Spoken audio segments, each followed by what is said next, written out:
আমি এখন দাঁড়িয়ে রয়েছি বগুড়ার গুরুত্বপূর্ণ এলাকা বনানী এলাকায়। ঠিক আমার পিছনে দেখতে পাচ্ছেন বিশাল একটি ময়লার ভাগাড়, যেটি এখানকার মানুষের জন্য জনদুর্ভোগের কারণ হয়ে দাঁড়িয়েছে। শুধু তাই নয়, এই রোড দিয়েই কিন্তু প্রতিদিন হাজার হাজার মানুষ বগুড়া শহরে প্রবেশ করে। আরো রয়েছেন বগুড়ার সরকারি সব শিক্ষা প্রতিষ্ঠান ও সরকারি ভবন।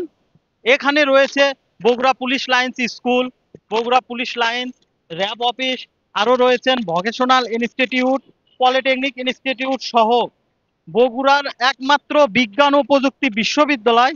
সেই প্রতিষ্ঠান কিন্তু এই ময়লার ভাগাড় থেকে একটু দূরে অবস্থিত, অস্থায়ী ক্যাম্পাস যেখানে হবে ভিটিটিআই, যেটি এখানকার মানুষের জন্য খুবই জনদুর্ভোগের কারণ হয়ে দাঁড়িয়েছে।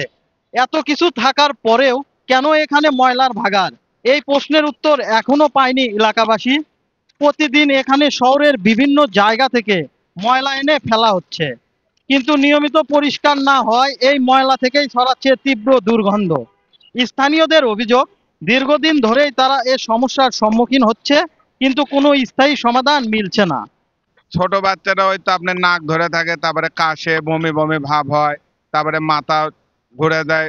ছোট বাচ্চা, তারপরে এখানে সামনে স্কুলে কলেজ আছে, ওই ছাত্র ছাত্রী, আশেপাশে আপনি র্যাব অফিসও দেখতেছেন, পুলিশ লাইনও দেখতেছেন।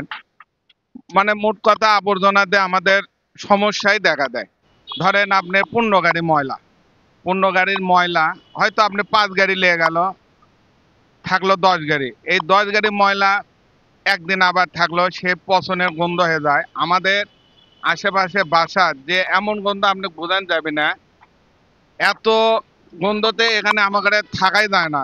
সে নাক ধরে থাকা লাগে, বেকিং পাউডার দেওয়া লাগে, তাও গন্ধ আপনার এখান থেকে সরেই না। স্থানীয় প্রশাসন থেকে জানানো হয়েছে বগুড়া খুব দ্রুত সিটি কর্পোরেশনে উন্নীত হবে, আর এতেই মিলবে এই ময়লার ভাগাড়ের সমাধান।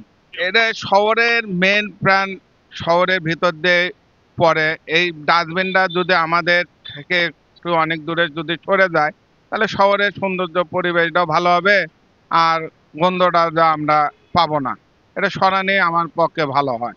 বগুড়াবাসীর এখন একটাই দাবি, বগুড়ার পরিবেশ রক্ষা ও নাগরিক স্বস্তির জন্য যত দ্রুত সম্ভব এই ময়লার ভাগাড়টি সরিয়ে নেওয়া হোক।